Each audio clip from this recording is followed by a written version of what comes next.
Números, capítulo 3. Eram estes os descendentes de Arão e de Moisés, no tempo em que o Senhor falou com Moisés no Monte Sinai. Os nomes dos filhos de Arão são os seguintes: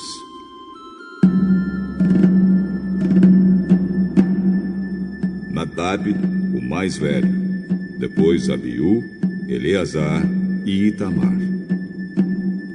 Eles foram ungidos e ordenados para servir como sacerdotes.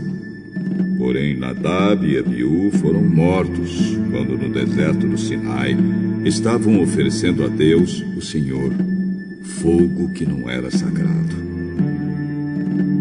Eles não tinham filhos, e por isso Eleazar e Itamar serviram como sacerdotes durante a vida de Arão.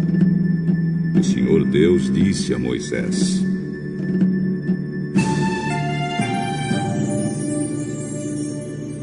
mande chamar a tribo de Levi e ponha os seus membros para ajudarem Arão, o sacerdote, no serviço religioso. Eles farão tudo o que for necessário na tenda sagrada e estarão a serviço dos sacerdotes e de todo o povo. Cuidarão de todos os móveis e objetos da tenda e cumprirão as suas obrigações para com os israelitas no serviço religioso. A única responsabilidade dos levitas é servir a Arão e os seus descendentes. Mas você ordenará a Arão e aos seus descendentes que cuidem somente dos seus serviços como sacerdotes. Qualquer outro homem que tentar fazer esse serviço será condenado à morte. O Senhor Deus disse mais a Moisés: os levitas agora são meus.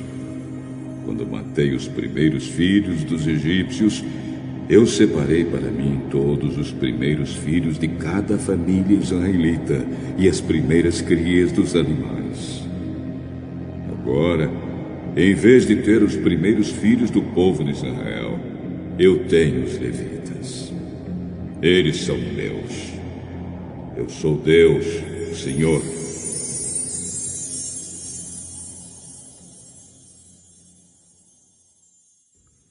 No deserto do Sinai, o Senhor Deus mandou que Moisés registrasse os levitas por grupos de famílias e por famílias, todos os do sexo masculino, da idade de 1 mês para cima. E Moisés os contou como o Senhor havia mandado. Levi tinha 3 filhos, Gerson, Coate e Merari, que foram os antepassados dos grupos de famílias que têm os nomes deles. Gerson tinha 2 filhos, Libni e Simei. Coate tinha 4 filhos, Amram, Izar, Hebron e Uziel. E Merari tinha 2 filhos, Mali e Muzi. Eles são os antepassados das famílias levitas que têm os nomes deles. O grupo de famílias de Gerson era formado pelas famílias de Libni e de Simei. O número total das pessoas do sexo masculino, contadas uma por uma, da idade de 1 mês para cima, foi de 7.500. Esse grupo acampava atrás da tenda, no lado oeste. Eliasaf, filho de Lael, era o chefe desse grupo de famílias.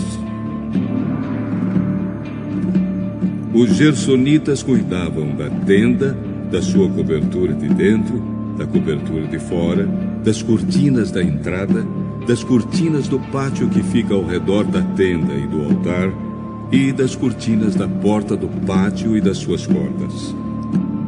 O grupo de famílias de Coate era formado pelas famílias de Amram, Izar, Hebron e Uziel. O número total das pessoas do sexo masculino, da idade de 1 mês para cima, foi de 8.600. E essas pessoas tinham de cuidar da tenda.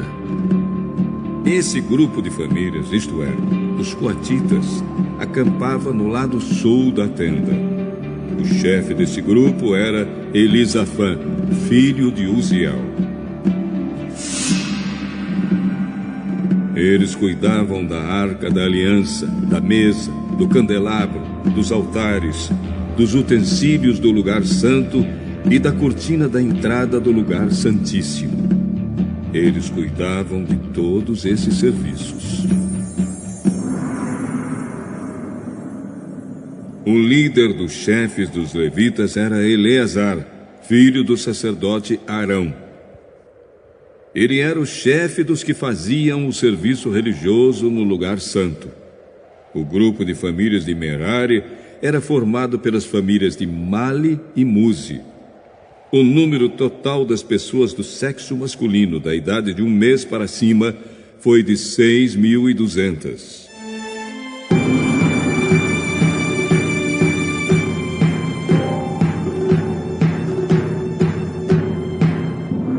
O chefe do grupo de famílias de Merari era Zuriel, filho de Abiail. Os meraritas acampavam no lado norte da tenda e cuidavam das tábuas da tenda, das vigas, das colunas, das bases e de todos os seus utensílios. Cuidavam também das colunas que ficavam no pátio ao redor da tenda e das suas bases, estacas e cordas.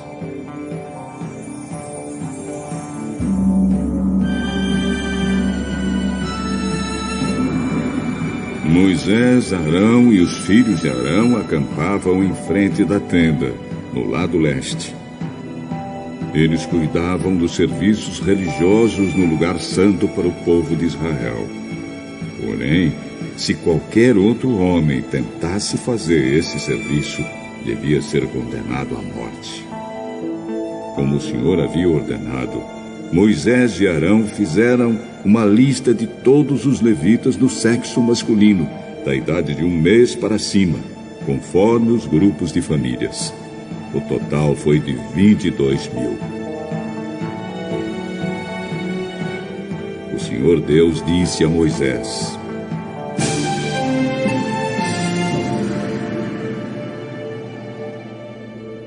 registre todos os primeiros filhos israelitas do sexo masculino de 1 mês para cima, pois todos eles são meus. Porém, no lugar deles, eu ponho todos os levitas para serem meus. Eu sou Deus, o Senhor. Ponha também os animais dos levitas no lugar de todas as primeiras crias dos animais dos outros israelitas.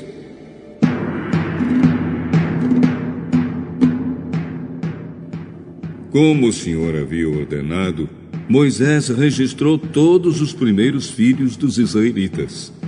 O total dos que foram contados de 1 mês para cima foi de 22.273. Depois o Senhor Deus disse a Moisés: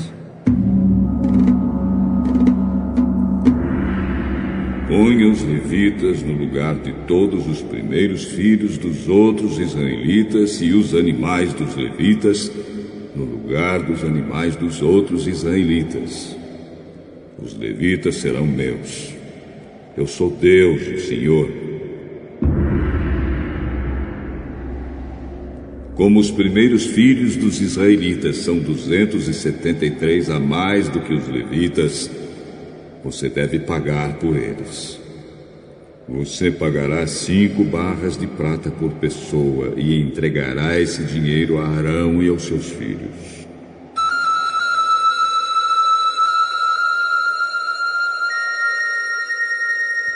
De acordo com a tabela oficial, a barra de prata, o ciclo, vale 20 geras. Então Moisés pegou o dinheiro, isto é, 15,5 quilos de prata, e entregou a Arão e aos seus filhos, conforme o Senhor havia mandado. Capítulo 4. O Senhor Deus disse a Moisés: Faça a contagem dos levitas descendentes de Coate por grupos de famílias e por famílias. E registre todos os homens de 30 a 50 anos de idade que tiverem capacidade para trabalhar na tenda sagrada. O serviço dos coatitas na tenda é o de cuidar das coisas santíssimas. Quando o acampamento for desarmado, Arão e seus filhos entrarão na tenda, tirarão a cortina que está em frente da arca da aliança e cobrirão a arca com ela. Eles porão em cima dela uma coberta feita de peles finas e sobre essa coberta estenderão um pano azul. E depois enfiarão os cabos nas argolas da arca. Eles estenderão um pano azul em cima da mesa onde são colocados os pães oferecidos ao Senhor e colocarão sobre elas os pratos, as taças de incenso, as taças das ofertas e os jarros para as ofertas de vinho. Em cima da mesa sempre deverá haver pão. Depois estenderão por cima de tudo isso um pano vermelho. E por cima desse pano colocarão a coberta feita de peles finas. Em seguida enfiarão os cabos nas argolas da mesa. Pegarão um pano azul e cobrirão o candelabro com as suas lamparinas, as tesouras de cortar pavios de lamparinas, os apagadores e as vasilhas necessárias para distribuir o azeite. Depois embrulharão tudo isso numa coberta feita de peles finas e colocarão sobre os cabos para carregar. Em cima do altar de ouro estenderão um pano azul e por cima colocarão uma coberta feita de peles finas. Em seguida, enfiarão os cabos nas argolas do altar. Depois pegarão todos os objetos usados no lugar santo, embrulharão num pano azul, cobrirão com uma coberta feita de peles finas e os colocarão sobre os cabos para carregá-los. Eles tirarão as cinzas do altar e estenderão por cima dele um pano vermelho. Colocarão sobre ele todos os objetos usados no serviço do altar: os braseiros, os garfos, as pás e as bacias. E por cima estenderão uma coberta feita de peles finas. Em seguida colocarão os cabos nas argolas do altar. Quando o acampamento for desarmado, os descendentes de Coate virão para pegar os objetos sagrados somente depois que Arão e seus filhos tiverem acabado de cobrir a tenda e todos os seus objetos. O grupo de famílias de Coate não deverá tocar nos objetos sagrados. Se fizerem isso, eles morrerão. São essas as coisas da tenda que o grupo de famílias de Coate deverá levar. Eleazar, filho do sacerdote Arão, será o responsável pela tenda e pelo azeite das lamparinas, pelo incenso, pelas ofertas de cereais e pelo azeite de ungir. Será ele mesmo o responsável pela tenda e por todos os seus objetos. O Senhor Deus disse a Moisés e a Arão: não deixem que as famílias de Coate morram por chegarem perto desses objetos sagrados. Para evitar que isso aconteça, Arão e os seus filhos entrarão na tenda e dirão a cada homem o que fazer e o que carregar. Porém, os coatitas não deverão entrar, nem por um instante, para ver as coisas santas. Se fizerem isso, eles morrerão. O Senhor Deus disse ainda a Moisés: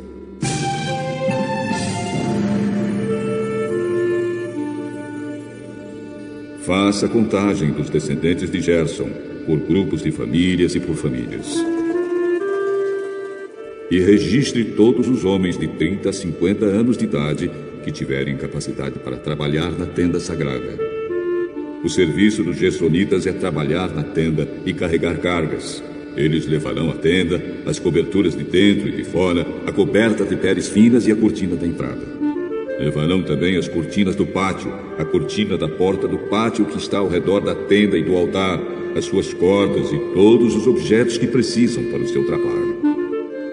Todo o serviço dos gersonitas, o que eles deverão levar e fazer, estará debaixo das ordens de Arão e dos seus filhos. Estes darão ordens a respeito de tudo o que eles devem carregar.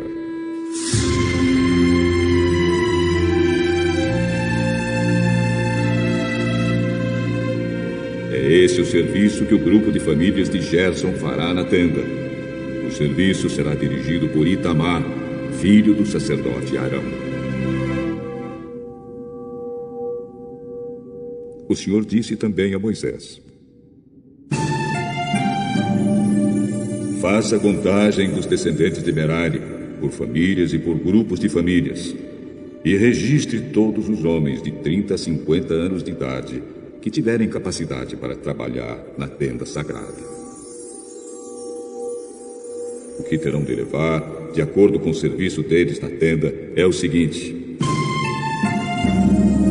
as tábuas, os cabos, as colunas e as bases da tenda, as colunas do pátio que fica ao redor da tenda, as suas bases, as estacas e as cordas, com todos os seus objetos e com tudo que pertence ao seu serviço. Entregue a cada homem uma lista das coisas que ele deve levar. É essa a responsabilidade do grupo de famílias de Merari, de acordo com o serviço deles na tenda. Esse serviço será dirigido por Itamar, filho do sacerdote Arão.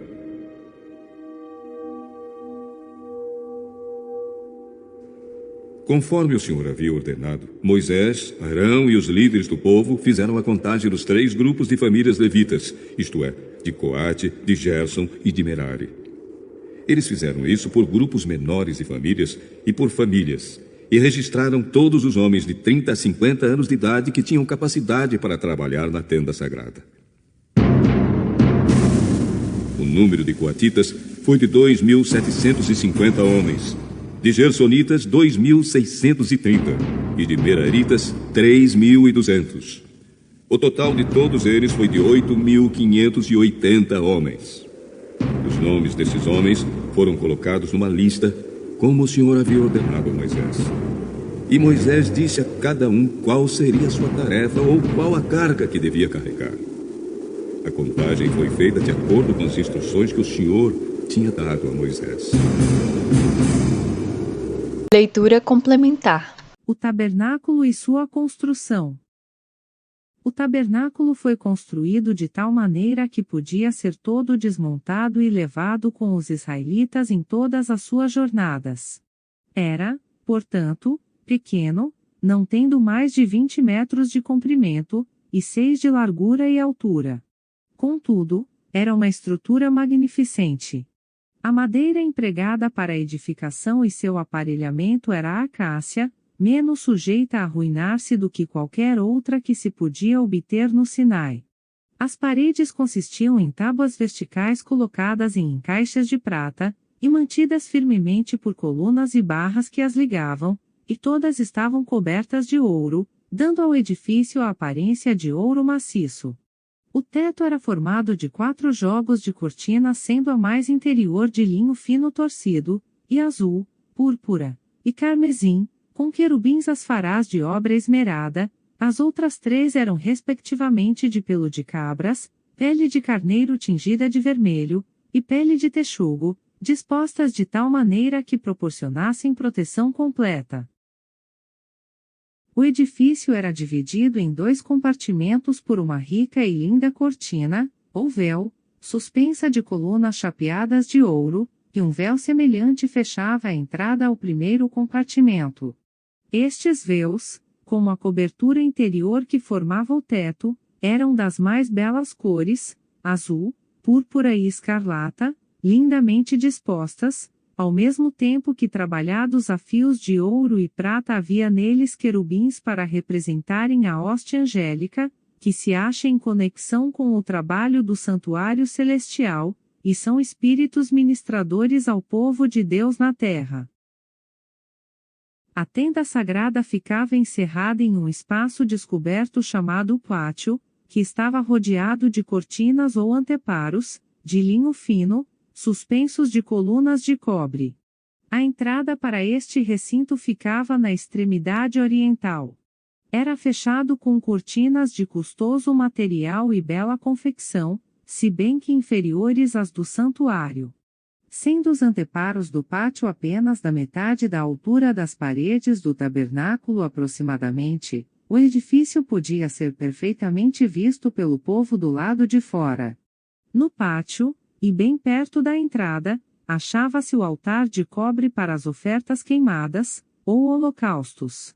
Sobre este altar eram consumidos todos os sacrifícios feitos com fogo ao Senhor, e os seus cornos eram aspergidos com o sangue expiatório. Entre o altar e a porta do tabernáculo, estava o lavadouro, que também era de cobre, feito dos espelhos que tinham sido ofertas voluntárias das mulheres de Israel. No lavadouro os sacerdotes deveriam lavar as mãos e os pés sempre que entravam nos compartimentos sagrados ou se aproximavam do altar para oferecerem uma oferta queimada ao Senhor. No primeiro compartimento, ou lugar santo, estavam a mesa dos pães da proposição, o castiçal ou candelabro, e o altar de incenso. A mesa com os pães da proposição ficava do lado do norte. Com a sua coroa ornamental, era ele coberto de ouro puro. Sobre esta mesa os sacerdotes deviam cada sábado colocar 12 pães, dispostos em 2 colunas, e aspergidos com incenso. Os pães que eram removidos, sendo considerados santos, deviam ser comidos pelos sacerdotes. Do lado do sul estava o castiçal de 7 ramos, com as suas 7 lâmpadas. Seus ramos eram ornamentados com flores artisticamente trabalhadas, semelhantes a lírios, e o todo era feito de uma peça de ouro maciço. Não havendo janelas no tabernáculo, nunca ficavam apagadas todas as lâmpadas a um tempo, mas espargiam sua luz dia e noite. Precisamente diante do véu que separava o lugar santo do Santíssimo e da presença imediata de Deus, achava-se o áureo altar de incenso. Sobre este altar o sacerdote devia queimar incenso todas as manhãs e tardes, seus cornos eram tocados com o sangue da oferta para o pecado, e era aspergido com sangue no grande dia de expiação. O fogo neste altar era aceso pelo próprio Deus, e conservado de maneira sagrada. Dia e noite o santo incenso difundia sua fragrância pelos compartimentos sagrados, e fora, longe, em redor do tabernáculo. Além do véu interior estava o Santo dos Santos, onde se centralizava o serviço simbólico da expiação e intercessão, e que formava o elo de ligação entre o céu e a terra. Neste compartimento estava a arca, uma caixa feita de acácia, coberta de ouro por dentro e por fora, e tendo uma coroa de ouro em redor de sua parte superior. Fora feita para ser o receptáculo das tábuas de pedra, sobre as quais o próprio Deus escrevera os 10 mandamentos. Daí o ser ela chamada a Arca do Testemunho de Deus, ou a Arca do Concerto, visto que os 10 mandamentos foram a base do concerto feito entre Deus e Israel. A cobertura da caixa sagrada chamava-se propiciatório. Este era feito de uma peça inteiriça de ouro, e encimado por querubins do mesmo metal, ficando um de cada lado. Uma asa de cada anjo estendia-se ao alto, enquanto a outra estava fechada sobre o corpo em sinal de reverência e humildade. Vede a posição dos querubins, tendo o rosto voltado um para o outro, e olhando reverentemente abaixo para a arca, representava a reverência com que a hoste celestial considera a lei de Deus, e seu interesse no plano da redenção. Acima do propiciatório estava o Shekinah, manifestação da presença divina, e dentre os querubins Deus tornava conhecida a sua vontade. Mensagens divinas às vezes eram comunicadas ao sumo sacerdote por uma voz da nuvem.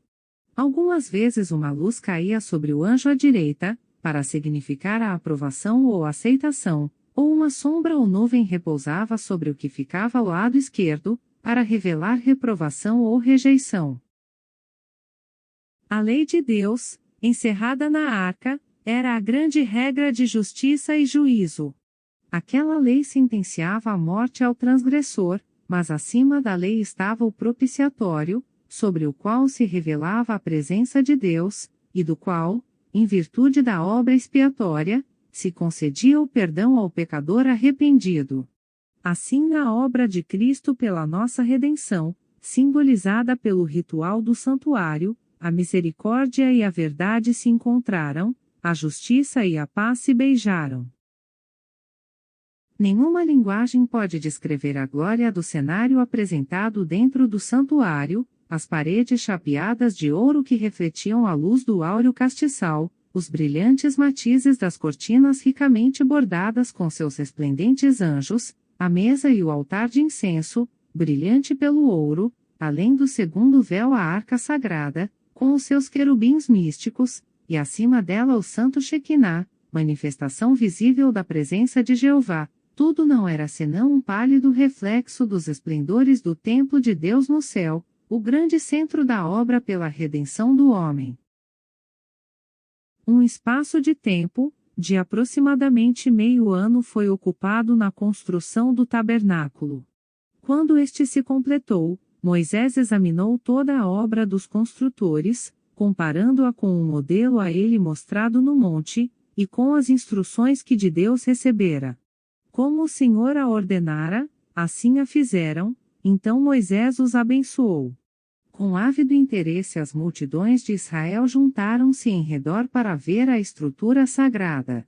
Enquanto estavam a contemplar aquela cena com satisfação reverente, a coluna de nuvem pairou sobre o santuário e, descendo, envolveu-o. E a glória do Senhor encheu o tabernáculo. Houve uma revelação da majestade divina, e por algum tempo mesmo Moisés não pôde entrar ali. Com profunda emoção o povo viu a indicação de que a obra de suas mãos fora aceita. Não houve ruidosas manifestações de regozijo.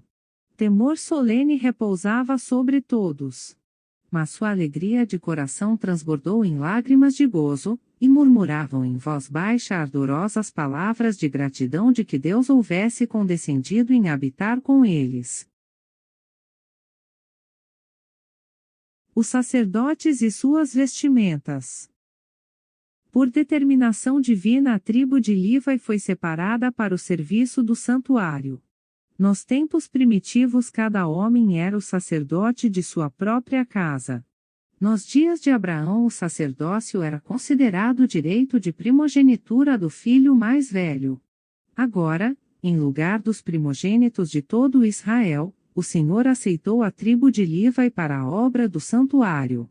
Por meio desta honra distinta manifestou ele sua aprovação à fidelidade da mesma, tanto por aderir ao seu serviço como por executar seus juízos quando Israel apostatou com o culto ao bezerro de ouro.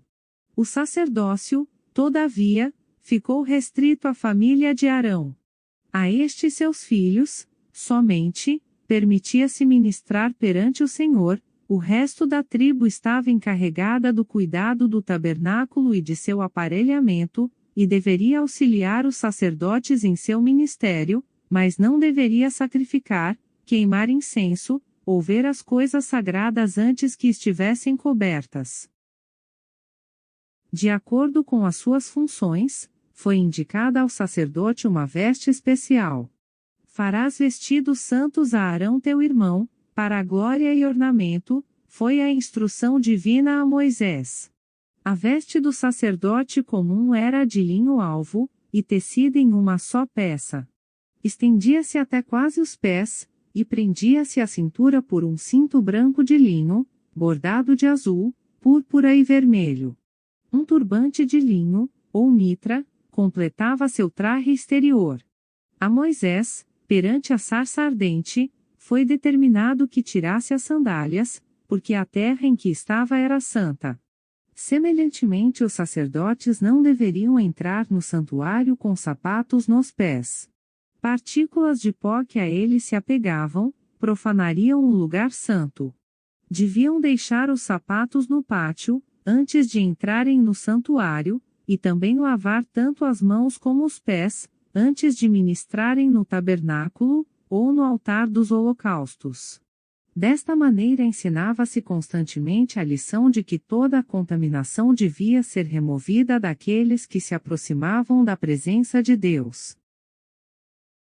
As vestes do sumo sacerdote eram de custoso material e de bela confecção, em conformidade com a sua elevada posição. Em acréscimo ao traje de linho do sacerdote comum, usava uma vestimenta de azul, também tecida em uma única peça. Ao longo das fímbrias era ornamentada com campainhas de ouro, e romãs de azul, púrpura e escarlate. Por sobre isto estava o éfode, uma vestidura mais curta, de ouro, azul, púrpura, escarlate e branco. Era preso por um cinto das mesmas cores, belamente trabalhado.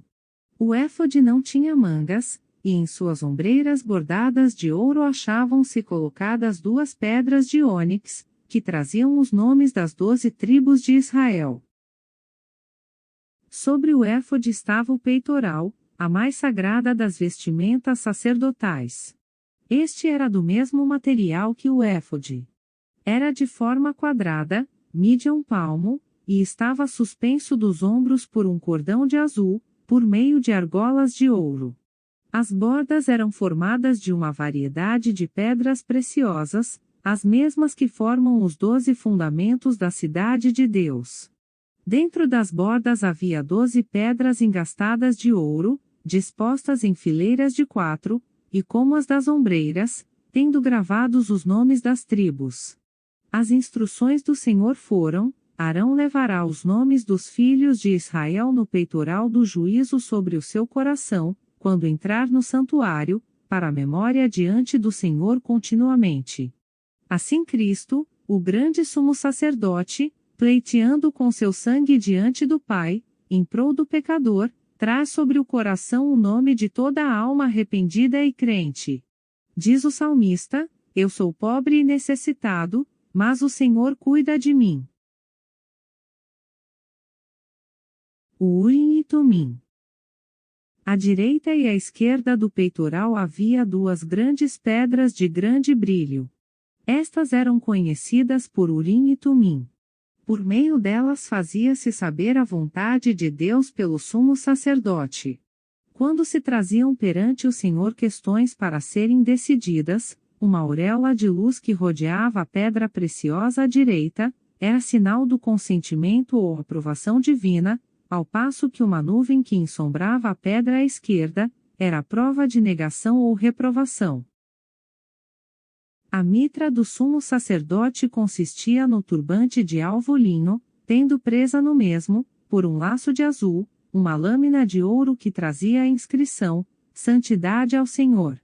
Todas as coisas ligadas ao vestuário e conduta dos sacerdotes deviam ser de molde a impressionar aquele que as via, dando-lhe uma intuição da santidade de Deus, santidade de seu culto, e pureza exigida daqueles que iam à sua presença.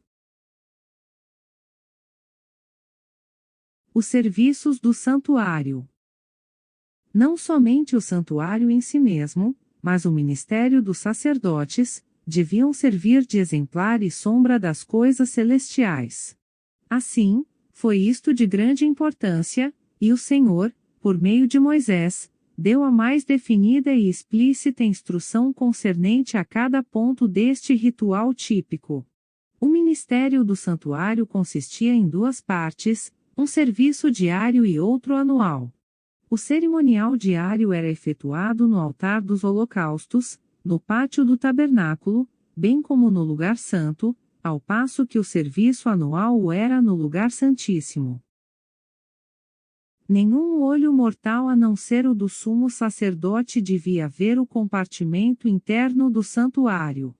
Apenas uma vez ao ano podia o sacerdote entrar ali, e isto depois da mais cuidadosa e solene preparação. Com tremor entrava perante Deus, e o povo, com reverente silêncio, aguardava sua volta, tendo erguido o coração em oração fervorosa pela benção divina. Diante do propiciatório o sumo sacerdote fazia expiação por Israel, e na nuvem de glória Deus se encontrava com ele. Sua demora ali, além do tempo costumeiro, enchia-os de receio de que, por causa de seus pecados ou dos dele, houvesse sido morto pela glória do Senhor. O culto cotidiano consistia no holocausto da manhã e da tarde, na oferta de incenso suave no altar de ouro, e nas ofertas especiais pelos pecados individuais. E também havia ofertas para os sábados, luas novas e solenidades especiais. Toda manhã e tarde, Um cordeiro de 1 ano era queimado sobre o altar, com sua apropriada oferta de manjares, simbolizando assim a consagração diária da nação a Jeová, e sua constante necessidade do sangue expiatório de Cristo. Deus ordenara expressamente que toda a oferta apresentada para o ritual do santuário fosse sem mácula.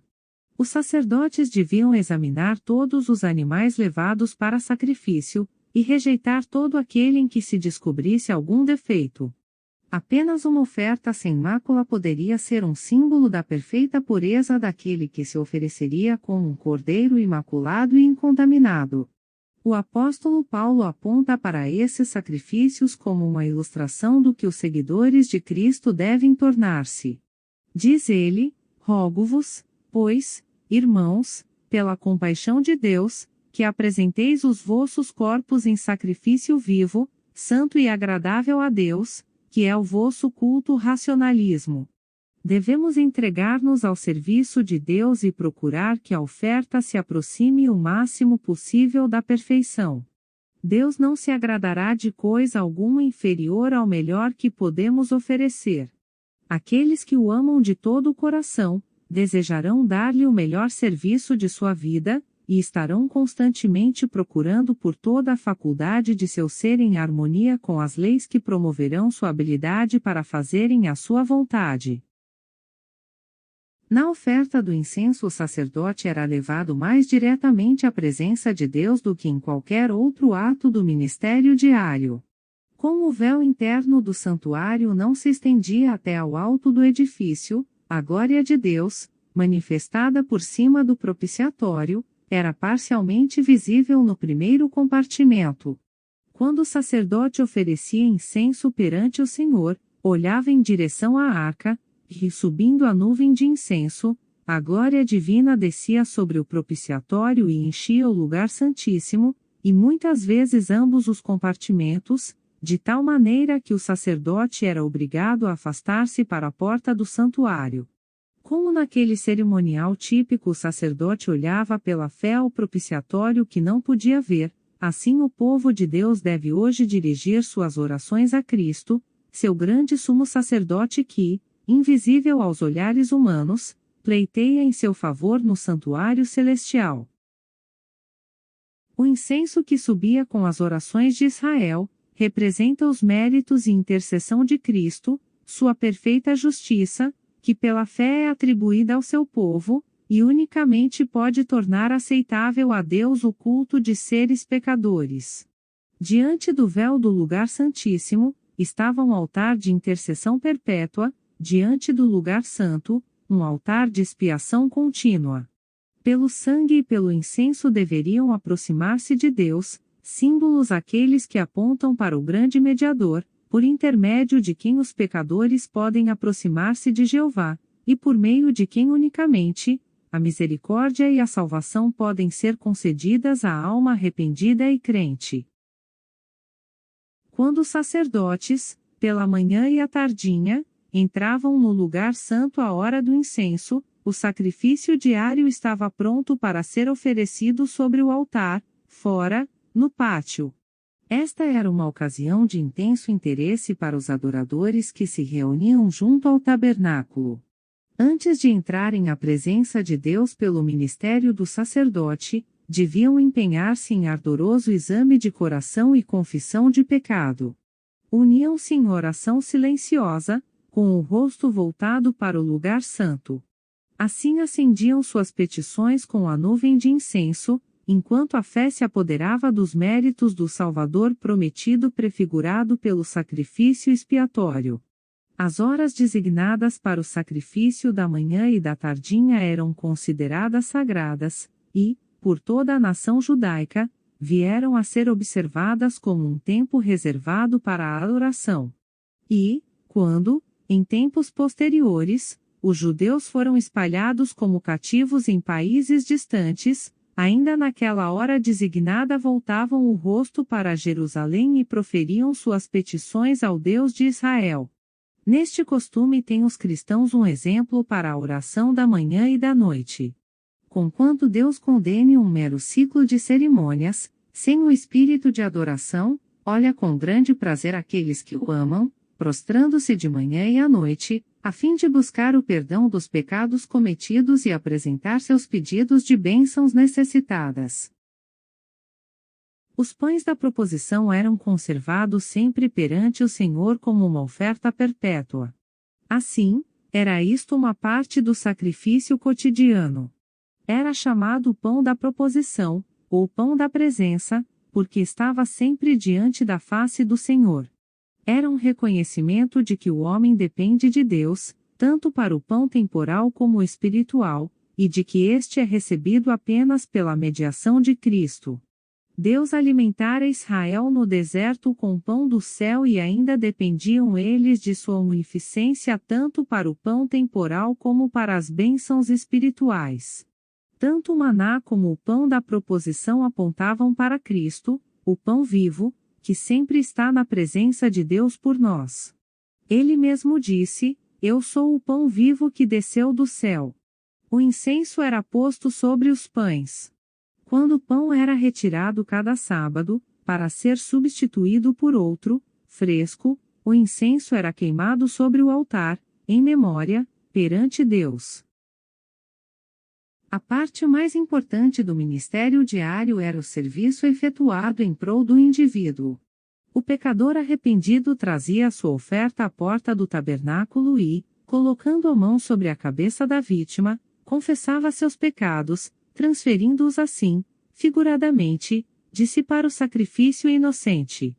Pela sua própria mão era então morto o animal, e o sangue era levado pelo sacerdote ao lugar santo e aspergido diante do véu, atrás do qual estava a arca que continha a lei que o pecador transgredira. Por esta cerimônia, mediante o sangue, o pecado era figuradamente transferido para o santuário. Em alguns casos o sangue não era levado ao lugar santo, mas a carne deveria então ser comida pelo sacerdote, conforme instruiu Moisés aos filhos de Arão, dizendo: O Senhor a deu a vós, para que levasseis a iniquidade da congregação. Ambas as cerimônias simbolizavam semelhantemente a transferência do pecado, do penitente para o santuário. Tal era a obra que dia após dia continuava, durante o ano todo. Os pecados de Israel, sendo assim transferidos para o santuário, ficavam contaminados os lugares santos, e uma obra especial se tornava necessária para a sua remoção. Deus ordenara que se fizesse expiação por cada um dos compartimentos sagrados, assim como pelo altar, para o purificar das imundícias dos filhos de Israel, e o santificar.